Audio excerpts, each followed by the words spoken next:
Sejam bem-vindos a mais uma entrevista do Expansão, caros leitores. Hoje temos como convidado o Dr. Pascoal Diogo, ele que é especialista em seguros, está no mercado há mais de 20 anos, concretamente há 26 anos. Foi técnico da ENSA, foi administrador da Mundial Seguros, foi também diretor técnico da Stas Seguros, foi assessor da Proteja Seguros também. E hoje é diretor-geral da Macali Weekend Re, empresa ligada a seguros e resseguros. Seja bem-vindo a mais uma entrevista do Expansão. Obrigado pelo Sim. convite. Uhum. Dr. Pascoal, como caracteriza o mercado segurador à luz do atual contexto econômico do país?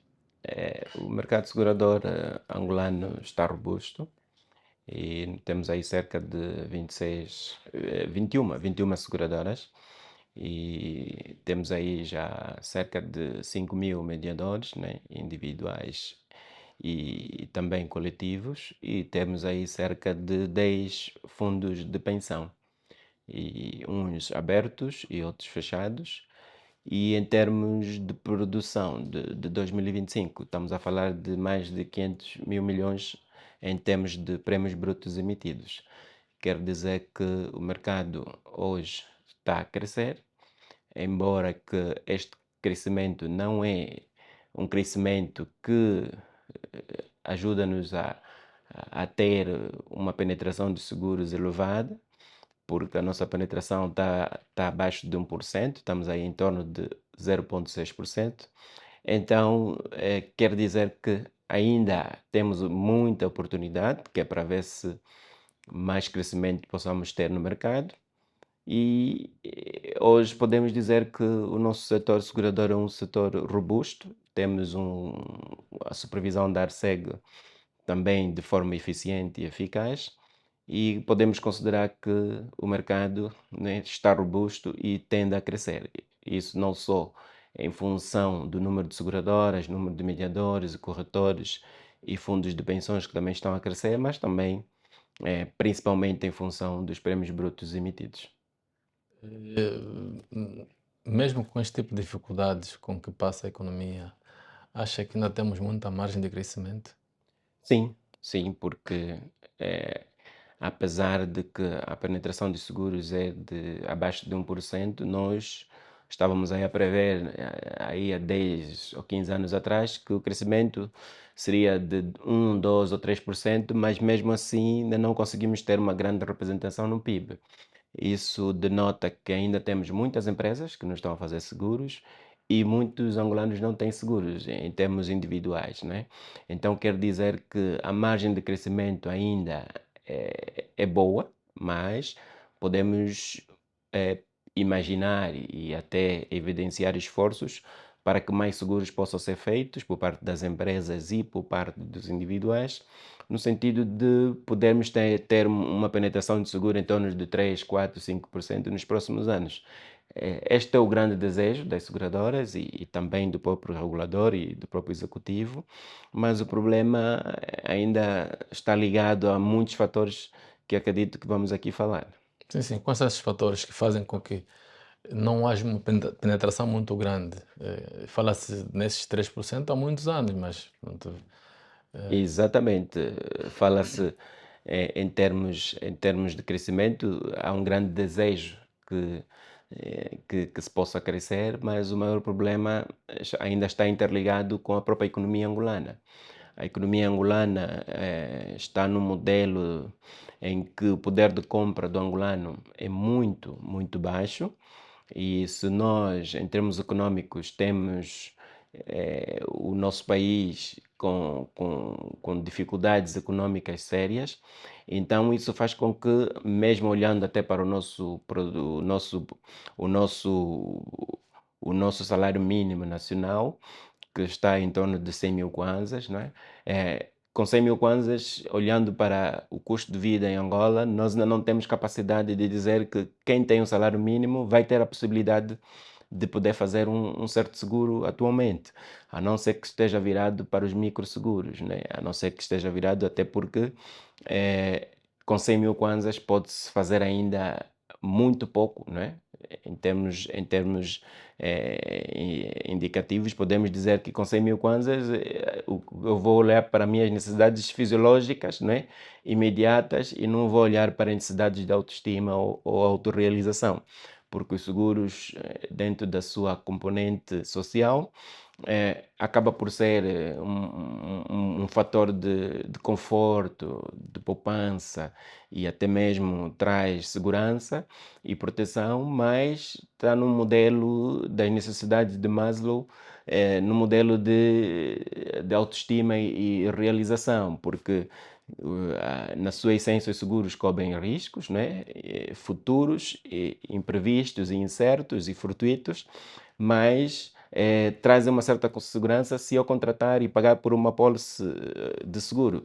Então isso denota que se porventura eu não tenho capacidade de poder de compra para poder satisfazer as necessidades fisiológicas, dificilmente vou pensar em fazer um determinado seguro. Então isso mostra que, mesmo falando um pouco desse fator, temos ainda o outro fator, que é o fator de que aqueles que até que são angolanos que têm um salário médio e alto, estes também não querem fazer seguros. Por quê? Porque não têm cultura de seguros. E não tendo cultura de seguros, ou de prevenção, ou de mitigação dos seus bens desculpa, e dos seus riscos, então acaba por trazer aqui mais uma dificuldade neste processo de trazer crescimento em termos da nossa penetração nos seguros em Angola. Quer dizer que, para além da questão da literacia, para além da educação e do fraco poder de compra do angolano, nós temos aí estes fatores principais que fazem com que muitos seguros ainda não sejam feitos. E depois temos o outro fator, que temos poucos seguros obrigatórios, né? Devíamos ter mais, e em função desses seguros obrigatórios podíamos ter a possibilidade de uma boa fiscalização, teríamos condições de ver mais seguros a serem feitos. Quer dizer que é todo um processo, né, em que não só as seguradoras estão interessadas e os mediadores, mas também a própria sociedade em si tem que evoluir, né, e vai contribuir positivamente para os seguros. Em relação, por exemplo, à cultura de seguros, à literacia financeira, fala-se muito disto, mas pouco se faz. O próprio governo já anunciou que iria introduzir algumas disciplinas nas escolas sobre literacia financeira, mas até agora não vemos nada. Como é que podemos, então, levar a população a, a fazer mais seguros, a ter mais conhecimento sobre o mercado segurador? Com vista, por exemplo, né, a aumentar a penetração de seguro, com vista a que as Exatamente. pessoas façam mais seguros e Bem, um dos fatores é nós termos que olhar para o aspecto de que temos que educar, temos que formar.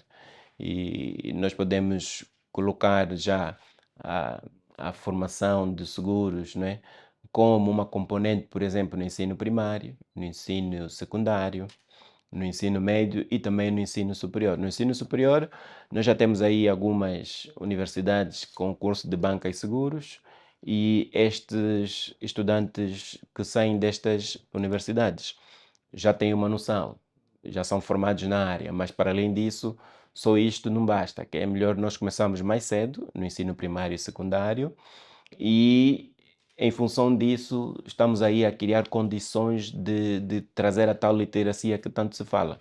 E não adianta nós falarmos e nada ser feito. Uma forma de nós conseguirmos com que isso aconteça é mesmo o executivo ou o Estado tomar decisões e criar legislação para que no ensino primário, secundário e ensino médio se consiga já ter aí disciplina de seguros, que é para ver se não só vamos ter mais professores a lecionar essa disciplina, mas também a maior parte de todos os estudantes angolanos vão começar a ter cultura de seguros, e isso é melhor começar cedo para ter resultados daqui nos próximos anos.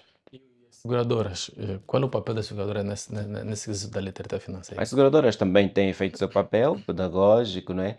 E esse papel das seguradoras é um papel que permanentemente, em termos comerciais, tem tido campanhas, né, de dinamização e também de instrução e venda de seguros, mas o maior desafio das seguradoras é que, mesmo tendo um mercado de cerca de 21 seguradoras, não significa que todas estas seguradoras têm capacidade de informar ou de formar todos os angolanos.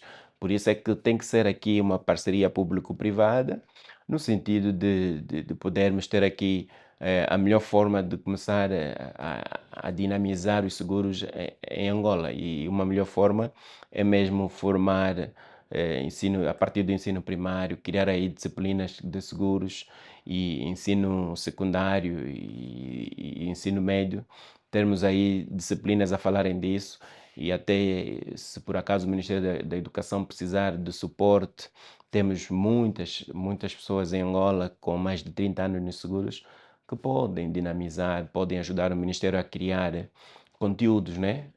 Matéria, né? Que possa ser lecionada nas diversas classes e nós vamos ter sucesso com essa geração que está a ser formada muito brevemente. E para além desta formação que pode ser feita, podemos ter também as empresas atuais, em função de mais seguros obrigatórios, podemos ter também o efeito, né, de que estamos todos aqui a colaborar para que mais seguros sejam feitos em Angola. Mas em relação ainda à penetração também, alguns especialistas dizem que enquanto o poder de compra da população estiver assim tão baixo, muito dificilmente também teremos o maior número de prémios, né, para que se aumente a penetração no PIB. Exato. A população de baixa renda está identificada. A população de baixa renda está identificada, mas não é só a população de baixa renda que não faz. Os de média e alta renda também não fazem por questão de deixar andar, né? E achar que os riscos ou os incidentes ou os sinistros nunca vão acontecer para com seus bens ou para com as suas responsabilidades ou então para com as suas pessoas. Então, isso denota que não é só o poder de compra como um fator primordial, mas também os outros fatores também contribuem, como a própria cultura, a literacia e até mesmo a pouca fiscalização. Então, isso demonstra que todos nós podemos fazer a nossa parte em relação a este quesito, no sentido de garantir que mais seguros sejam feitos. Quer dizer que não é só o poder de compra que tem um fator de base, mas temos aí ainda outros fatores, não é? Que determinam que, por exemplo, tivemos aqui o ano passado algumas empresas que tiveram os seus NIFs cancelados e contas bancárias, no sentido de que não pagava o INSS e o IRT. Então, isso mostra o quê? Isso mostra que, em relação ao mercado angolano, é uma grande exposição de moral hazard ou risco moral, não é? Quer dizer que se o próprio angolano não tem cultura de pagar o INSS nem o IRT, imagina mais quanto ter cultura de pagar um seguro. Então quer dizer que aqui não é só o aspecto de trazer literacia e educação, mas muitas das vezes também o aspecto de fiscalizar ou até mesmo controlar, porque se o Estado tiver formas de fiscalizar e controlar de forma eletrónica e eficiente, as pessoas vão ver que para um determinado crédito eu não consigo porque eu não paguei o IRT ou o INSS ou os seguros obrigatórios, ou então para ter acesso a um concurso público eu não vou ter acesso se eu não tenho também essas questões resolvidas. Então quer dizer que nós temos aqui que ter aqui mecanismos, né, de fazer com que tudo bem, tu até não queres fazer seguro, mas ficas limitado em ter um outro benefício na sociedade. Então isto é que vai garantir com que mais seguros sejam feitos. Defendeu aqui agora a entrada de mais seguros obrigatórios, não é? Para que se eleve também a penetração dos seguros no PIB. Mas, pronto, os seguros obrigatórios que existem agora quase que não são fiscalizados. Tem aqui o seguro automóvel que, pronto, não é fiscalizado praticamente, não é? Como aumentar os seguros obrigatórios quando os que existem têm fraca fiscalização? Exato, exato. É uma boa pergunta. Eh, o tal tema da fiscalização também é um grande desafio para o setor, em que se eu não consigo controlar o número de carros que existem em Angola e os seguros que são feitos por estes carros, e até porque temos muitos carros a circularem sem seguro a nível da Angola toda, isso demonstra que a fiscalização ainda é um problema. E quem fiscaliza nos seguros automóveis? Estamos a falar aqui dos nossos parceiros, né, que são os polícias de trânsito e que têm feito o seu papel, mas poderia ainda ser melhor. Quer dizer que não podemos ter apenas campanhas periódicas, mas tem que ser todos os anos, todos os meses ou todas as semanas, deve haver fiscalização sobre quem tem um veículo, obrigatoriamente tem que ter o seguro de responsabilidade civil automóvel contratado.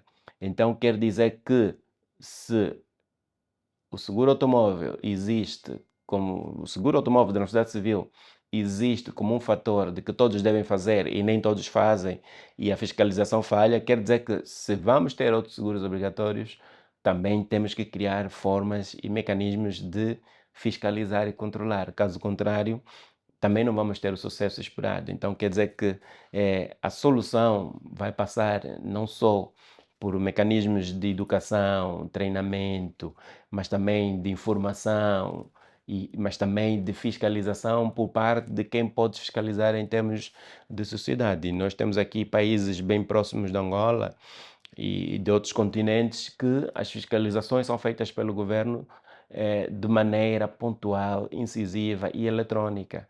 E a partir de um dispositivo no carro, né, é feita a leitura a partir de um outro dispositivo que os polícias possam ter, e essa leitura é imediata para ver não só a condição da carta de condução, a condição do livrete, do título, a condição de seguro ou ainda de possíveis multas. Então quer dizer que nós temos que evoluir eletronicamente, porque quando tu tens um país como Angola, que tem cerca de 36 milhões de angolanos e temos aí um parque automóvel já de muitas viaturas, é lógico que para melhor controlar eu preciso criar mecanismos eletrônicos, porque se nós olharmos para o número de polícias de trânsito, tendo em conta o número de viaturas, fica mais fácil tu controlares de forma eletrônica. Tu tens que ter aí uma solução que é muito usada aqui nos países da SADC, onde a partir de um dispositivo que fica no carro, a polícia chega com um outro leitor, né, que vai lhe dar a possibilidade de ver a condição não só do motorista, do veículo, dos seguros ou ainda de possíveis infrações. E isso é que traz sucesso na operação de fiscalização. Quer dizer que deve haver investimento, né, em termos tecnológicos, que é para melhor facilitar a vida de quem fiscaliza. Que outros seguros obrigatórios acha que deveriam entrar no mercado? Bem, hoje já temos o seguro automóvel, de responsabilidade civil, temos o acidente de trabalho e doenças profissionais, temos também o seguro de aviação, não é? Em termos de casco, responsabilidade civil e tripulação, e temos outros seguros, como por exemplo, nós temos o decreto 141/15, que fala que os seguros dos condomínios também devem ser feitos, mas hoje não estamos a ver os condomínios a fazerem seguros de multirrisco, habitação. Devia ser obrigatório. Pergunto os seguros obrigatórios que deviam entrar, além desses. Sim, exato. Ou seja, eu estou aqui a fazer referência dos seguros que os mais conhecidos como obrigatórios, o automóvel, a sociedade civil, acidente de trabalho e doenças profissionais e também a aviação, né, das aeronaves. Mas o que está aqui em causa é que também temos outras leis, né, que, embora tenhamos um regulamento específico, mas indicam que o seguro, por exemplo, o seguro de multirrisco pode ser feito as partes comuns podem estar subscritas sob uma apólice de multirrisco, tendo em conta que o decreto 141/15 fala sobre isso. E também temos outros seguros que são indicados, por exemplo, para os médicos, para os arquitetos, os engenheiros, que em função da sua atividade não podem exercer, né, sem ter também um seguro de responsabilidade civil profissional. Deviam ser obrigatórios esses também. Bem, são obrigatórios e até temos essa franja também a cumprir, a fazer esses seguros em função das suas atividades. E temos, por exemplo, na lei de contratação pública que prevê que os contratos de adjudicação para obras também devem prever os seguros, não só da obra, mas também da responsabilidade civil e os obrigatórios.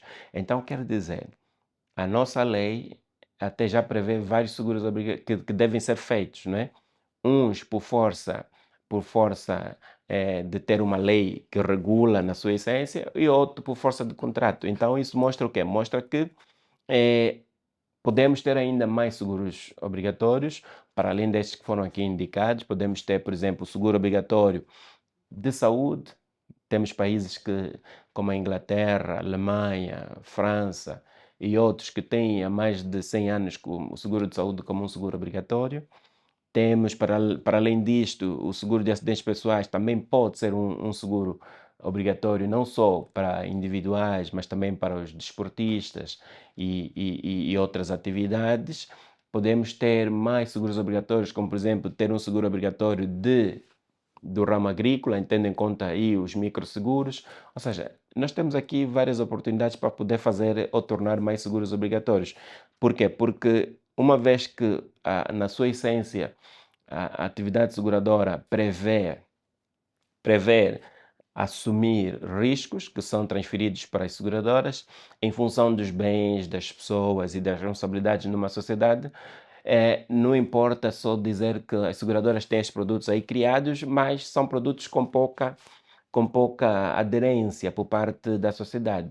Então, uma forma de resolver isso é tornar obrigatório, né? Porque quando tu tornas obrigatório, indica que há uma maior sensibilidade por parte do governo em se preocupar com os bens e as pessoas e as responsabilidades numa sociedade. Então, isso demonstra que se eu torno obrigatório é porque eu quero ver aquele bem a ter longevidade e a ter continuidade em caso de sinistros, né?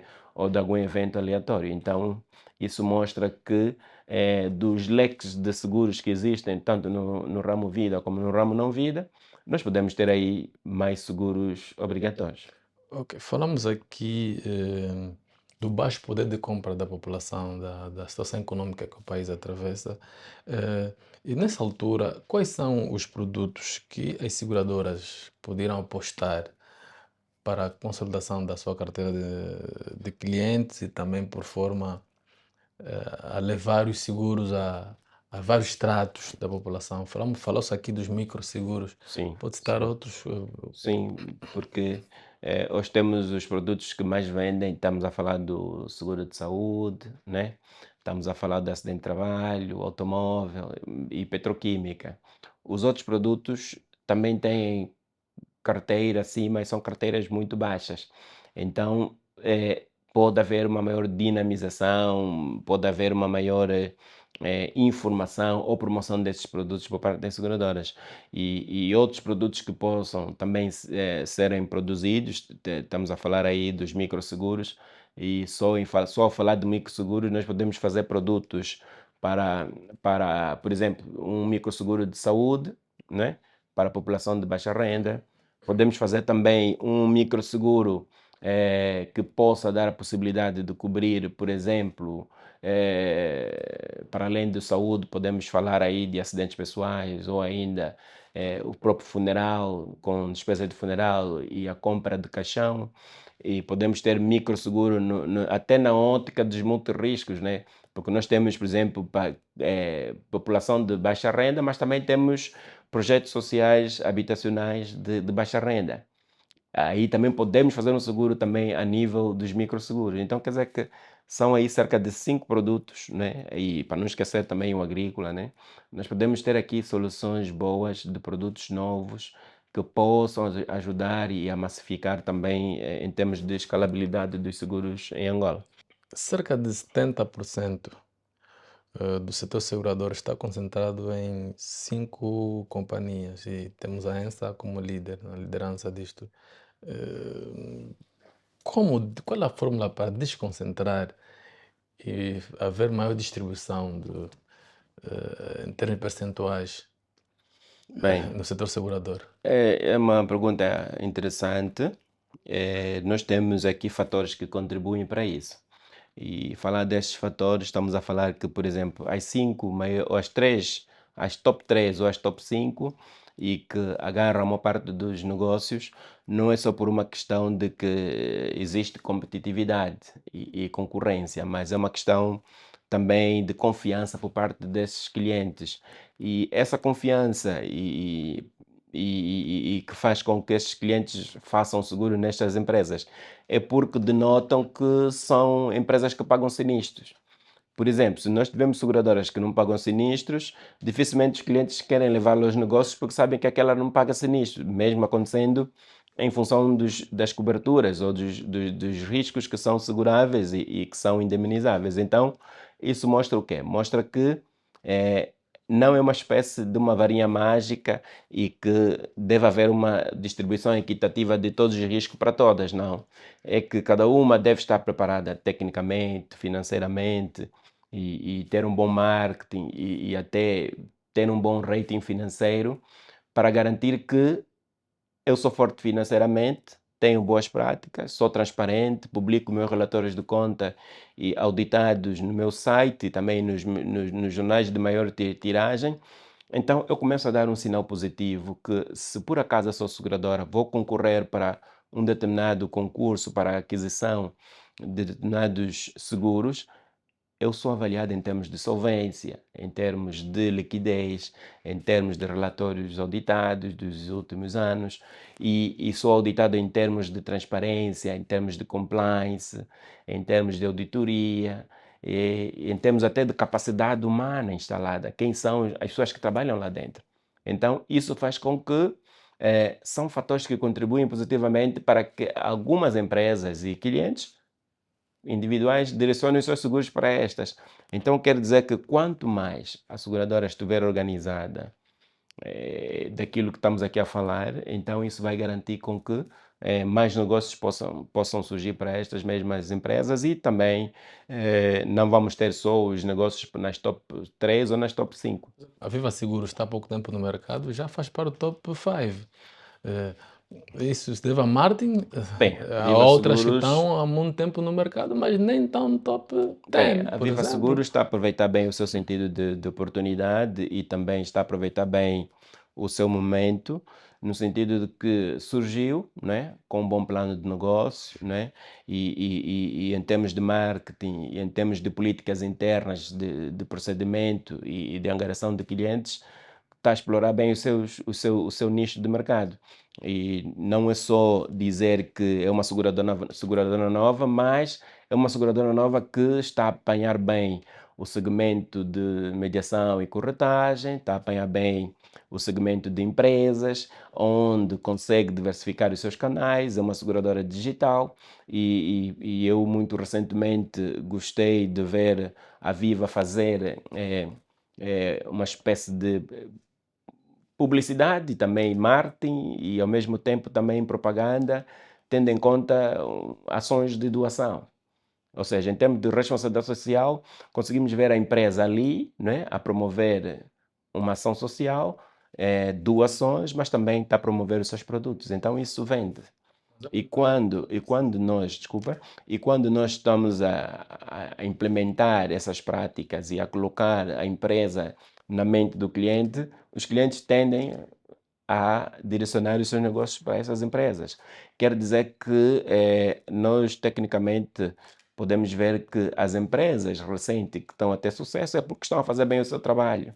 Estão a contratar boas pessoas, estão a motivar e a manter essas mesmas pessoas através de avaliação de desempenho e boas políticas de carreira e através mesmo de motivação do seu pessoal para garantir que não só em termos de marketing as coisas acontecem, mas também em termos de capital humano as coisas acontecem e em termos de política de gestão, política de administração da própria seguradora e olhando para os nichos e as oportunidades que tem, então agarrando tudo isso faz com que eh, os números vão aparecendo, os resultados vão aparecendo. E se os resultados vão aparecendo, quer dizer que ela rapidamente pode estar no top 10 e isso garante um bom crescimento e desenvolvimento da própria Sim, seguradora. mas a Viva Seguros é uma seguradora que tem beneficiado de contratos direto do Estado. Talvez a razão de estar aí nesse top. O que, por exemplo, não acontece com muitas que estão também há muitos anos no mercado e que nem estão no top 10. Pronto, a ENSA lidera o mercado porque tem capitais públicos. Não será este falta essa ligação do Estado? Bem, eh, eh, a ENSA não tem como ser comparada com as outras, né? A Eu ENSA digo Viva Seguros, tem por mais de exemplo. 40 anos de existência e ela herdou a maior parte dos imóveis das empresas do colono, né? Do passado e, para além disso, não só a antiguidade, a experiência e os ativos que ela possui e as transformações que ela sofreu fizeram com que ela se tornasse robusta até hoje e continue a liderar. As outras que também estão a vir com muita força, também têm as suas práticas e têm a sua forma de atuação. E se hoje a administração das empresas é uma ciência exata e está sempre em constante transformação, significa que se a Viva, por exemplo, consegue ter a oportunidade de ganhar os concursos públicos ou ser adjudicada uma ou outra obra e que o seguro é logo agarrado aí, é porque ela está a saber agarrar e está a saber se posicionar e está a saber poder agir dentro daquilo que ela quer ser no mercado, porque é impressionante que quando nós estamos a concorrer, né, nós os dois estamos a concorrer, todos vão jogar, né, as cartas conforme podem e conforme podem vencer o jogo. Então isso mostra que comercialmente podemos dizer e considerar que todos estão a lutar da sua forma e todos estão a fazer com que o alvo seja atingido da melhor forma possível. Se vai ser em função de uma oportunidade, por exemplo, política, ou de uma oportunidade comercial, ou de uma oportunidade de ter estrutura para tal, ou de um grupo próprio que dá a possibilidade de que os negócios sejam feitos a partir das empresas do grupo. Então, quer dizer que nós temos aqui várias nuances que possam contribuir para que tu tenhas um bom desempenho e consigas vender e as tuas vendas tenham a crescer. Quer dizer que é concorrência, é mercado aberto e cada um corre e luta conforme acha que pode, tendo em conta as suas políticas internas. Não acha que, por causa dessas práticas, tem havido. Há uma concorrência desleal no mercado? Bem, tem-se falado muito da concorrência desleal e que o árbitro não pode ser jogador nem telespectador, ou seja, tem-se dito que, por exemplo, nós em Angola nós temos duas empresas públicas, não é? Temos a ENSA e a Mundial Seguros, em que o Estado tem ações, não é? E apesar deste fator, são as duas que hoje até estão a ter um bom desempenho, mas não é um fator determinante de que traz ou complica a concorrência, não é? E temos outras que são públicas privadas, e são essas duas, públicas e privadas, melhor dito, e temos outras que são privadas, e que se temos apenas duas que são públicas e as outras são empresas de seguro privadas, significa que nós não podemos considerar aqui como uma espécie de concorrência desleal. O que está aqui em causa é que, se por acaso existirem acionistas, né? Não só Estado, mas também outros acionistas que têm já grupos formados empresariais, a maior parte dos seguros desse grupo vão logo parar para a seguradora do grupo. Isso é sinal de que não é bem uma concorrência desleal, mas acaba por ser um sentido de oportunidade e aproveitar bem este fator de empresas do grupo e fazerem seguros para a partir das empresas do grupo. Agora, em termos de contratação pública, por exemplo, existem concursos. Os concursos são feitos, são adjudicados, né, de forma direta ou indireta, e estes concursos, uma vez em função das concorrências, todas as seguradoras podem concorrer para estes mesmos concursos em termos de obras, para fazer os seus seguros. Só que por trás estão os empreiteiros que também têm preferência das seguradoras com quem possam trabalhar. Então quer dizer que temos aqui que separar a água, né, e garantir que se o Estado faz concursos públicos para obras, né, e essas obras, os concorrentes a estes concursos acabam por vencer em função dos requisitos, então quer dizer que os empreiteiros, ao fazerem os seguros, podem fazer os seguros em função também de cada seguradora que eles possam escolher. Quer dizer que aqui há um fator de ter boa relação com entre seguradoras e empreiteiros para ver se determinados seguros possam aparecer no meio. Por isso é que os brokers também aparecem aí no meio, com o interesse de que devem ter uma boa relação com os empreiteiros e quando esses empreiteiros vencem os concursos, os brokers agarram logo estes mesmos negócios e levam para as seguradoras também que são parceiras. Então, quer dizer que não é bem uma concorrência desleal, mas faz parte do processo, né?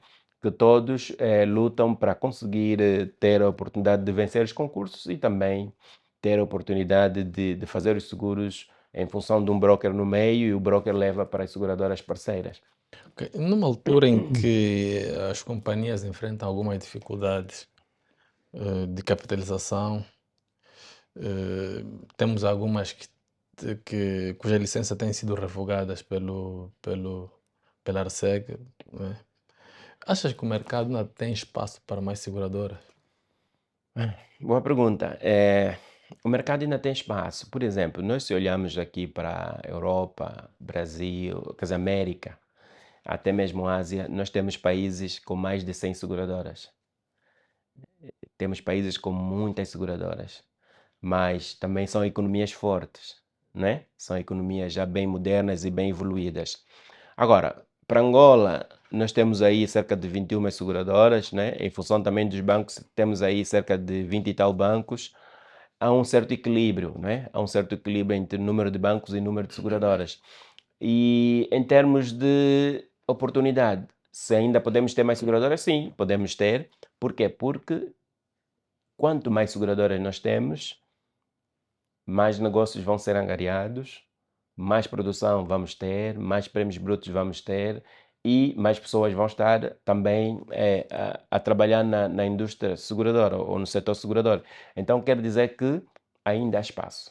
Por quê? Porque a penetração de seguros é baixa e os requisitos hoje para abrir uma seguradora são requisitos que determinam, não é?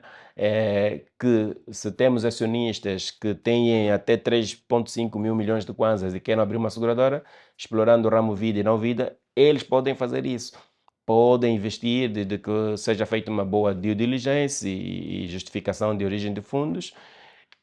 Isso pode acontecer, então quer dizer que nós ainda temos a oportunidade de termos mais seguradoras, ainda podemos ter. Doutor, alguns especialistas advogam que o mercado devia partir para processos de aquisição e fusões de seguradoras, para evitar o que tem acontecido, que é o encerramento de seguradoras e revogação de licenças.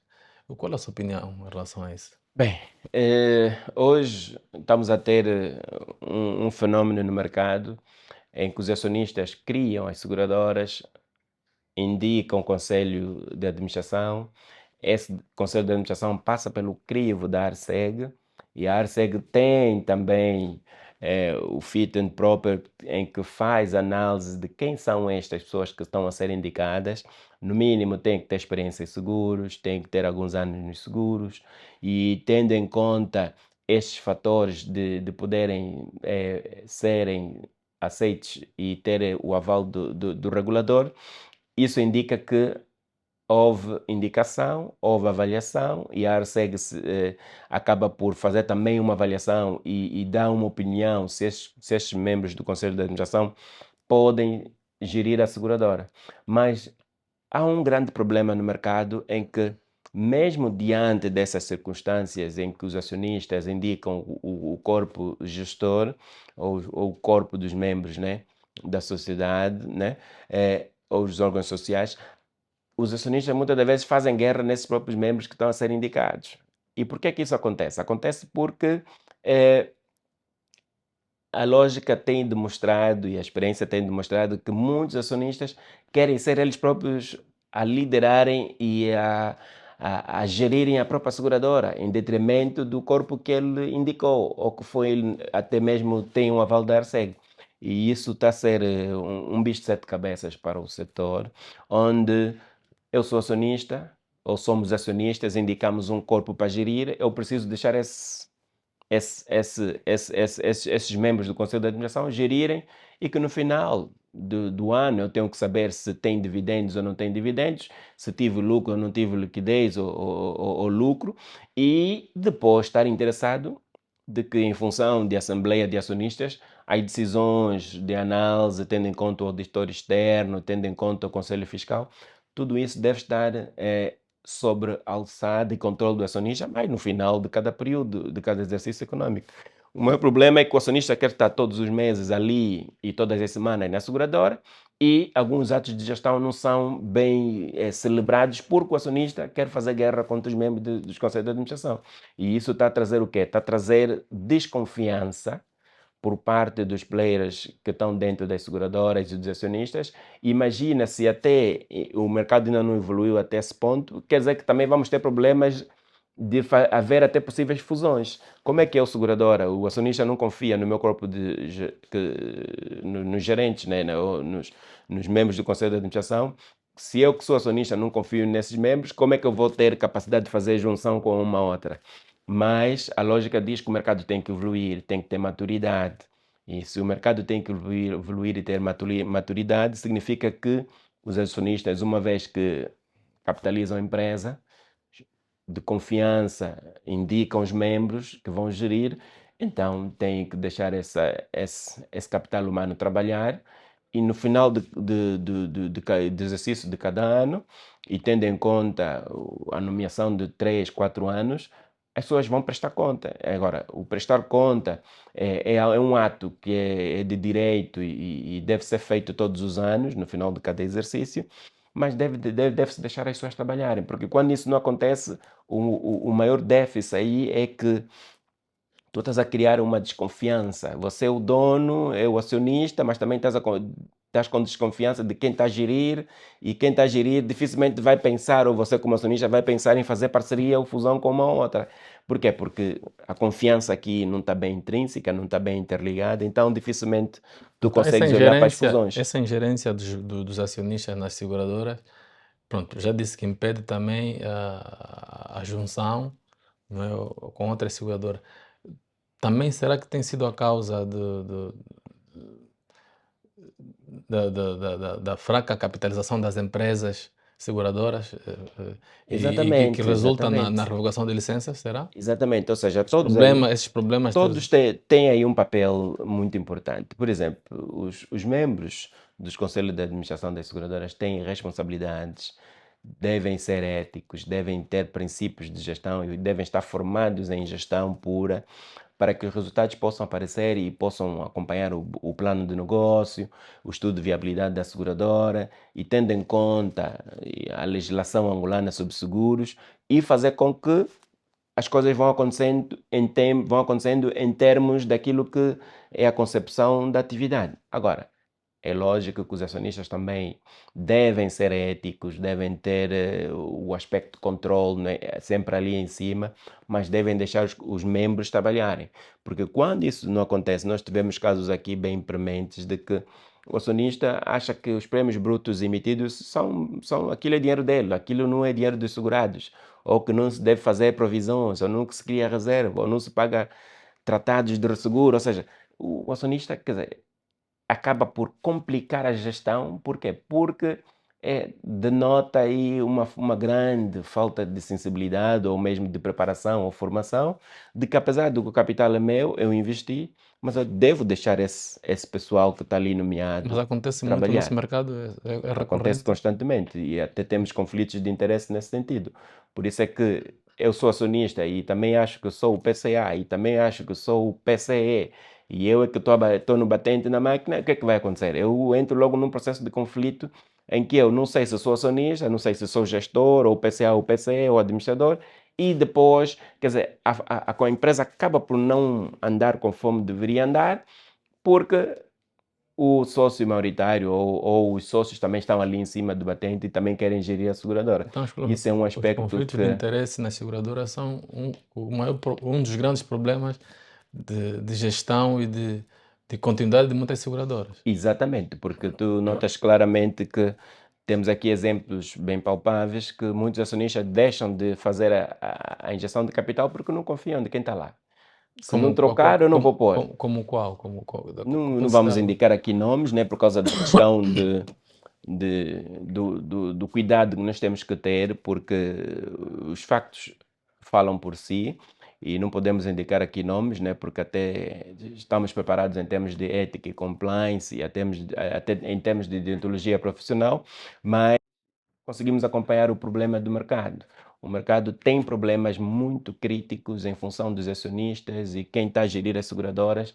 Alguns acionistas, epá, por alguma razão, tu tens um mandato de 4 anos, tu não terminas os 4 anos, de repente estás em um ano, depois entra, nem cumpriste 4 anos de mandato, nem um ano de mandato, mas de repente já entrou um outro conselho.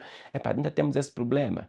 Tudo bem que os acionistas são os donos, se são os donos, têm autonomia sobre a operação e até têm, quando vão fazer a indicação dos membros do Conselho de Administração, devem ser cuidadosos, não devem fazer isso de ânimo leve, devem fazer isso num critério de que eu estou a fazer isso porque estou a pôr pessoas competentes e por serem competentes, são da minha confiança, vão executar o trabalho. Mas eu devo deixar essas pessoas trabalharem, porque quando eles não têm o domínio da operação de poderem trabalhar, entramos num processo de que muitos pensam que vão ser defraudados ou que vão usar mal as receitas da companhia e que provavelmente epá, a companhia pode ir à falência e querem estar todos os meses, todas as semanas ali por cima da máquina. Então, isso traz muitos problemas para quem está a gerir as seguradoras. Ou seja, se não fores um acionista que tem cuidado na indicação, na contratação de quem está a gerir a sua seguradora, é lógico que você vai ficar na desconfiança e nem vai deixar o pessoal cumprir 3, 4 anos em função do mandato e periodicamente tu vais estar sempre a trocar os conselhos, né, os membros do conselho de administração, que também é um grande fator de déficit por parte das seguradoras, porque se tu tens um capital humano que fica contigo nas seguradoras 2, 3, 4, 5 anos, 10 anos, 15, 20 anos ou 30 anos, tu tens aí um capital humano muito forte e que está fidelizado, está motivado e que domina o negócio e que vai te trazer sempre soluções para a tua companhia. Por quê?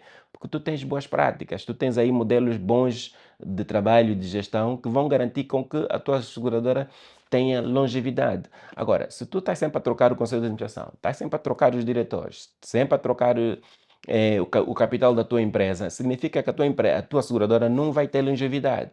Se tu estás sempre a perder pessoas ao longo do ano, todos os anos tens de trocar o conselho, tens de trocar as pessoas, e tu, para teres um técnico de seguros, tu precisas no mínimo de 5 anos, então quer dizer que tu não podes ter um modelo de estar sempre a trocar as pessoas. E nós temos seguradoras que são um bom exemplo nisso, né? Eles têm os conselhos de administração com mais de 5, 10 anos. E quando e tem aí 2 mandatos, por exemplo, depois no 8º ano tem um novo conselho, mas estes que saíram viram logo assessores ou consultores. Então, quer dizer que são pessoas referenciadas.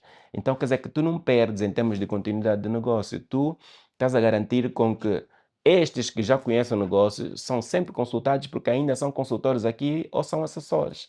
Agora, quando tu tiras um conselho e esse conselho vai logo, né, é encostado e afastado, já não é consultado, já não é praticamente considerado, tu estás a trazer instabilidade na tua própria instituição. E há coisas que deveriam acontecer melhor em função de tu estar sempre a preservar esse capital humano. Não consegues.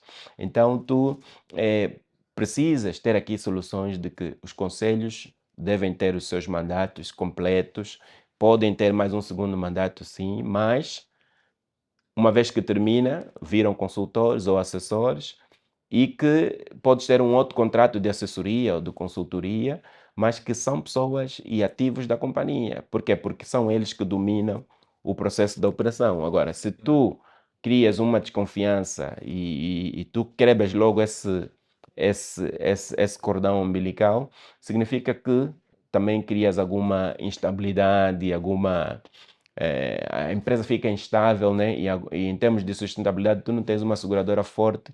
Por quê? Porque tu estás sempre a mexer no capital humano.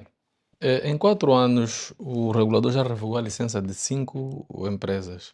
Agora eu pergunto, estamos perante a debilidades estruturais, citando também o que já disse agora, ou perante o regulador mais ativo e mais Bem, exigente? em termos prudenciais, o regulador tem sido incisivo, mas isso faz com que o mercado começa a notar que o regulador está aí, não é? Mas um dos papéis do regulador não é só ver a constituição das seguradoras e atribuir licenças, mas também tem o papel de olhar para a estatística, né?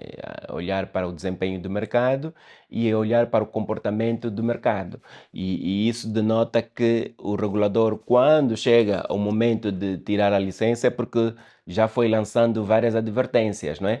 E eu sei que há seguradoras que levam 2, 3, 4, 5 advertências ao longo de alguns anos, mas depois, aí ao quinto, sexto ano, o regulador dá mesmo uma catanada, né? Passando o termo, de que pá, acaba revogando a licença. Isso por quê? Porque nota que alguns dos requisitos não estão a ser cumpridos. E o maior requisito tem muito a ver com a solvência, a capacidade da seguradora honrar com seus custos todos os dias, tem muito a ver com a liquidez, tem muito a ver com o tipo de gestão, a transparência, em termos de envio da informação estatística para o regulador. Então, são fatores que o regulador, ao tomar essas medidas, não toma de ânimo leve, toma porque já analisou N fatores durante muito tempo, mas quando chega o momento de agir, o regulador ou vai agir em função de multas ou até mesmo em função da retirada das licenças. Mas a maior parte das seguradoras que perderam licenças não foi por falta de aviso do regulador, porque o regulador vai dando alerta: olha, tu tens que reestruturar, olha, tu tens que capitalizar, tu tens X tempo para cumprir. Quando tu não cumpres, o regulador acaba, em termos de penalização, né, atribuindo a pena mais grave, né, ou dá penalidades mais graves, ou acaba por revogar as licenças. Falamos aqui um bocado da formação.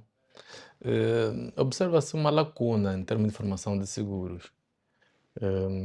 Algumas universidades já têm alguns cursos ligados aos seguros. A Academia de Seguros também vai dando hora da sua graça. Como avalia esta componente da formação de técnicos de Uhum. seguros no Bem, mercado? o mercado precisa de formação constante, e porque é a formação que traz, em termos profissionais, mais resultados, né? Eu, por exemplo, tenho formação da Munique Re, Swiss Re, ZEP Re, África Re e outras, né? Que são fortes a nível do mundo. E eu dou graças a Deus por essas formações, porque tu, quanto mais formação, mais a mente abre. E quanto mais a mente abre, tu tens mais competências para poder trabalhar na tua atividade. E os seguros são tão específicos e tão complexos que, se tu não tiveres formação, tu não tens como ter sucesso. E o aspecto de formação ajuda a transformar e a desenvolver o mercado, ajuda a poder fazer com que a capacidade de resposta seja adequada e cientificamente comprovada. Por quê? Porque tu estás a usar mecanismos e conhecimento comprovado.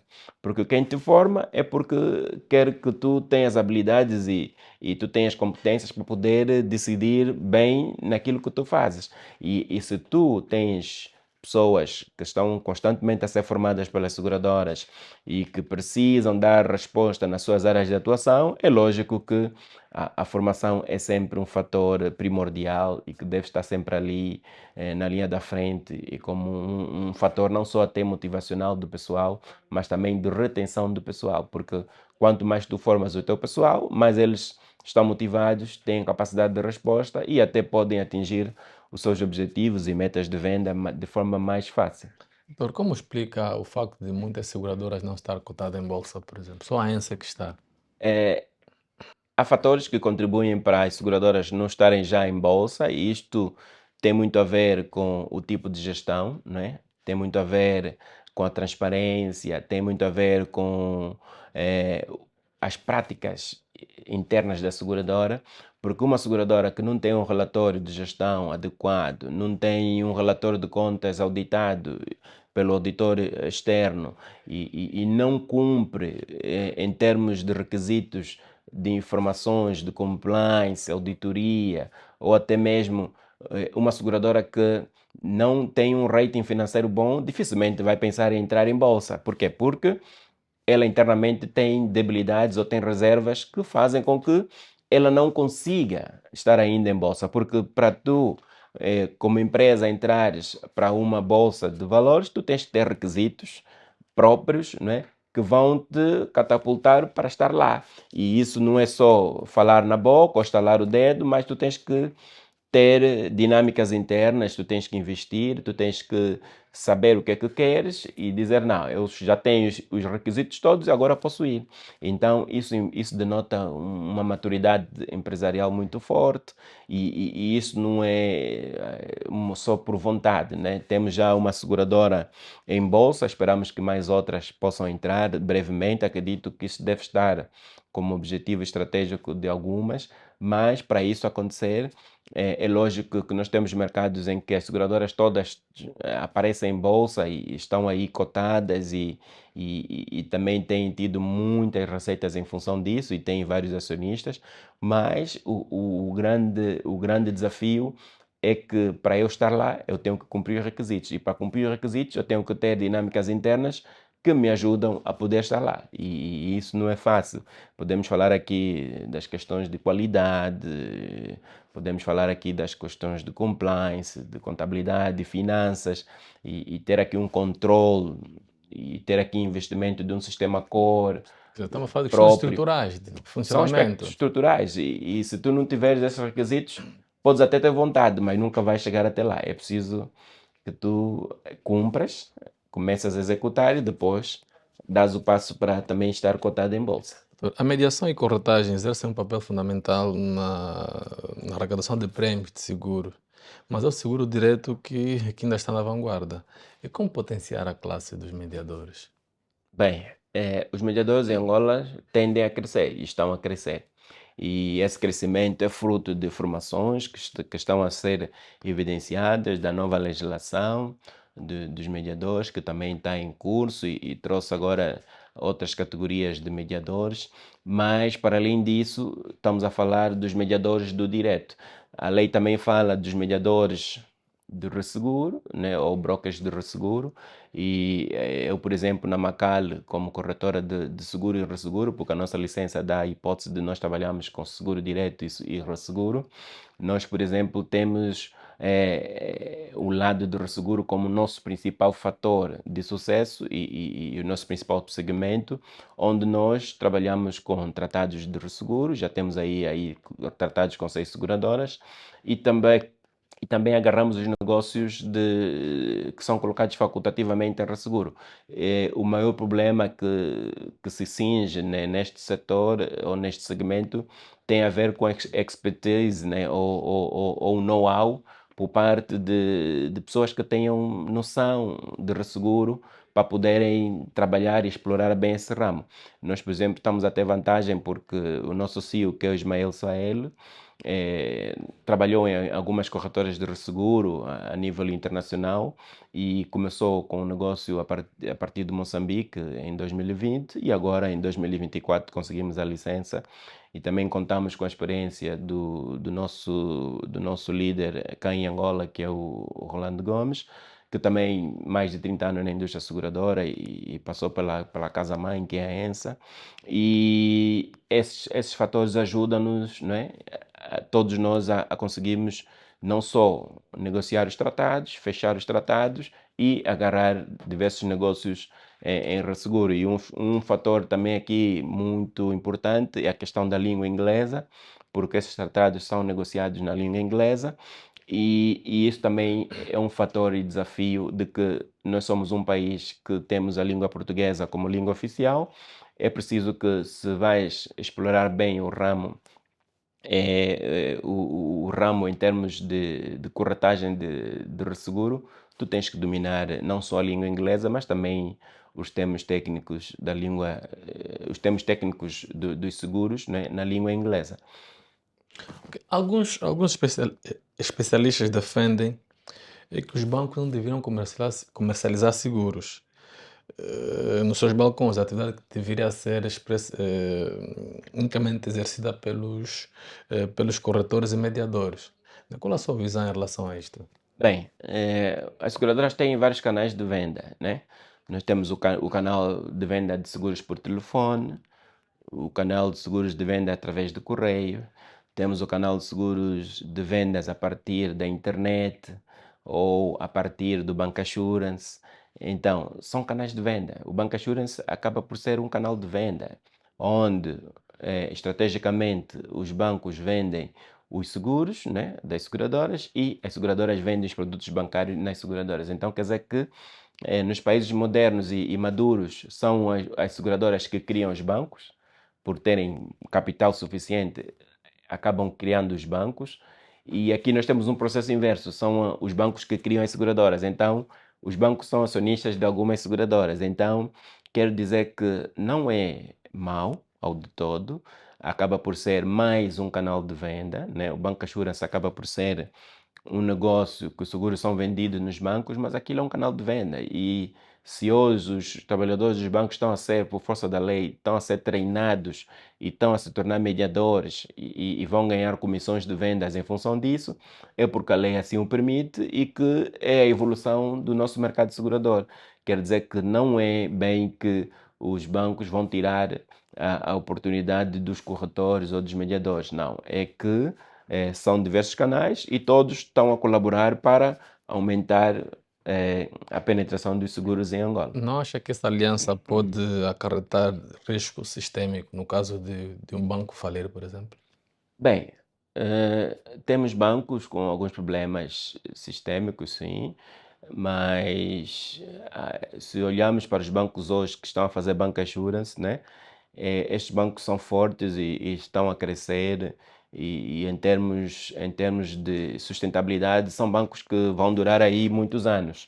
Agora, a lógica e a experiência diz que não há uma grande exposição de que se o banco falir, e também o negócio da seguradora vai à falência e que estraga todo um processo. Mas aqui podemos notar que os bancos que estão a praticar já hoje o bancassurance são bancos que são fortes e para além de serem fortes, têm boas práticas e para além de terem boas práticas, estão aí a ter bom desempenho em termos de vendas e que não há uma grande exposição de que se o banco ir abaixo, a seguradora também vai abaixo. Porquê? Porque os bancos que hoje estão a fazer o bancassurance são bancos fortes e que denota-se que em função do seu crescimento ainda poderão ter aí muito tempo de existência.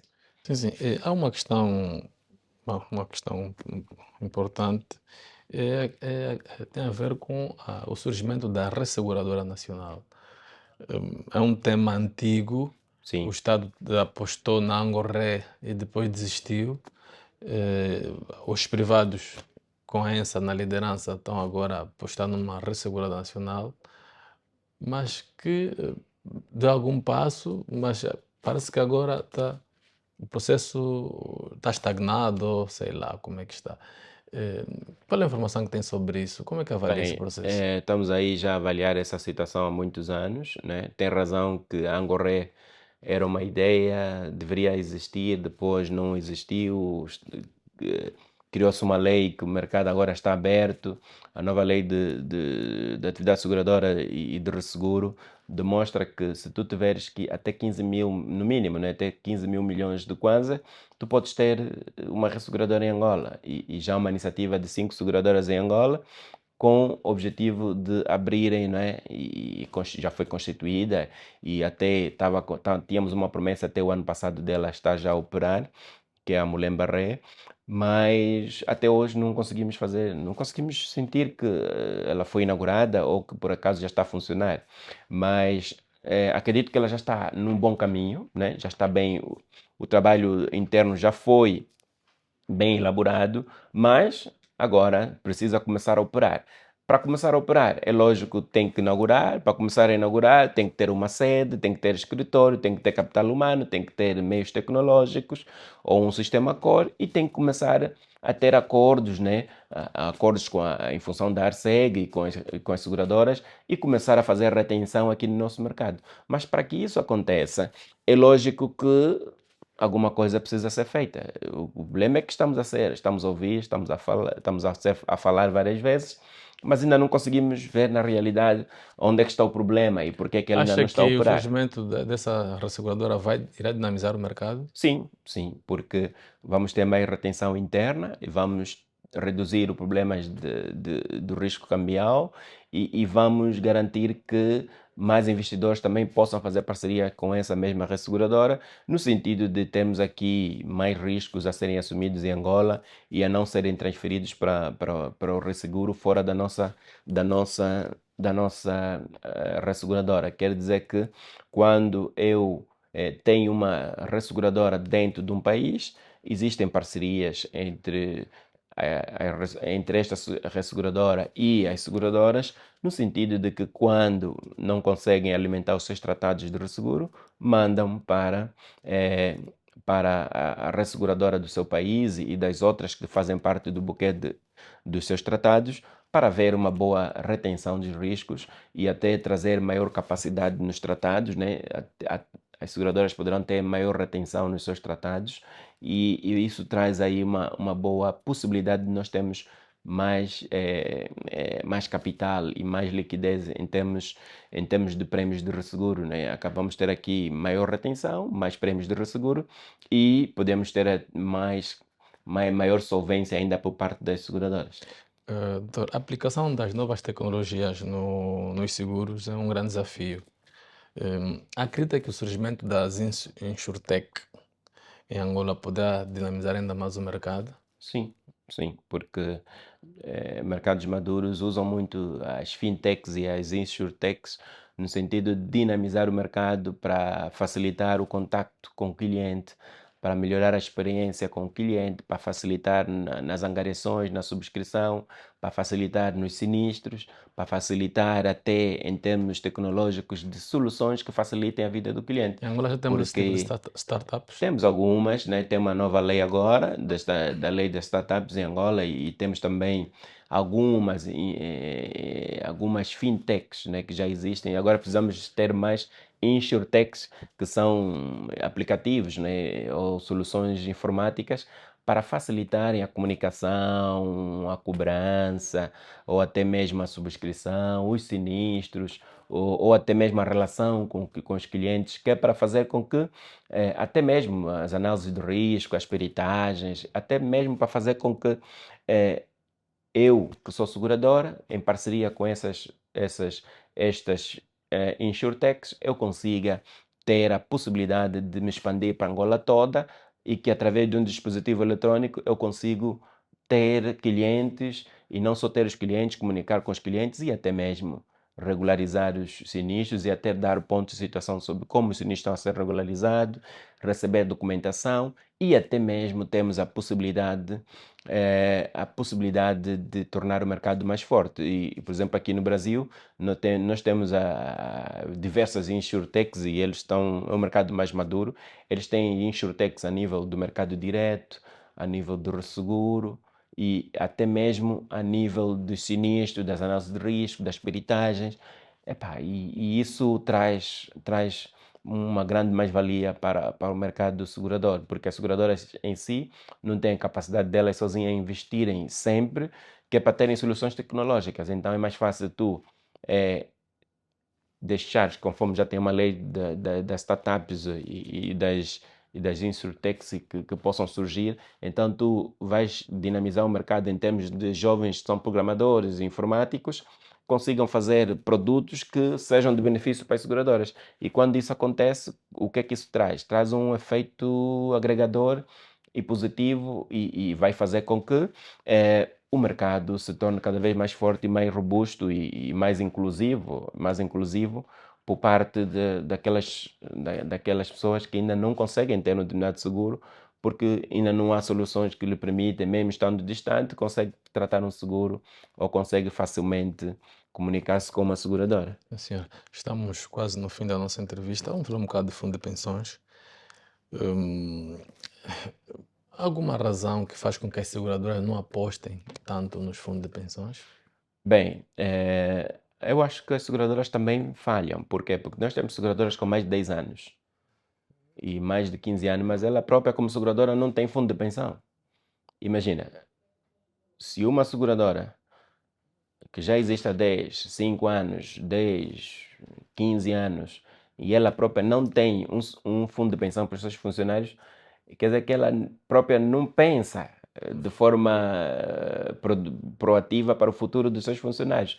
Então, isso significa que até mesmo em algumas seguradoras não temos uma cultura de poupança ou de pensar que após a reforma eu posso ter um fundo complementar. Por isso é que nós temos os fundos, por exemplo, nós temos a proteção de base do Estado e que garante também a proteção obrigatória do Estado através da Segurança Social, mas também temos os fundos de pensão que são a proteção complementar. Agora, essa proteção complementar faz o quê? Faz com que eu que sou seguradora, olhando que os meus trabalhadores mais antigos e diretores ou administradores têm salários acima de 1 milhão de kwanzas, e se eu sei que quando ele ter 30 anos de trabalho ou atingir a idade da reforma, né, mais de 60 anos, quando ele ir à reforma vai receber no Estado 700 mil kwanzas, eu tenho que olhar, não, espera aí, esse trabalhador vai ter problemas financeiros no futuro. É mais fácil eu ter mais um fundo complementar, né?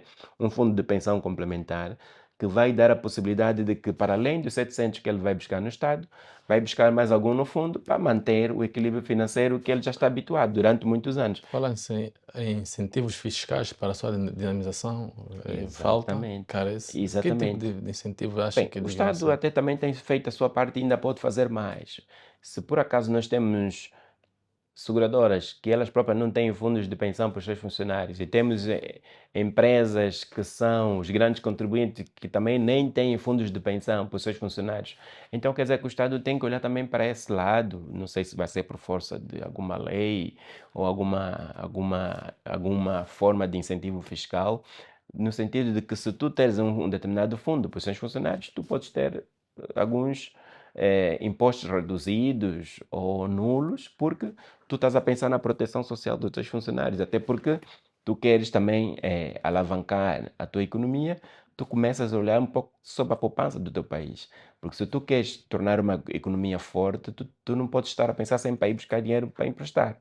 Tu tens que pensar em criar soluções de produção interna, ter receitas internas e poupança interna. Em função disso, tu começas a estabilizar, né, as pessoas, as empresas e o país torna-se mais estável. Isso por quê? Porque tu estás a pensar um pouco também na componente de poupança, né? E capitalização a longo prazo, que é é uma das principais funções dos fundos de pensão. Porque nós podemos ter os fundos de pensões a fazerem aí um bom papel, né?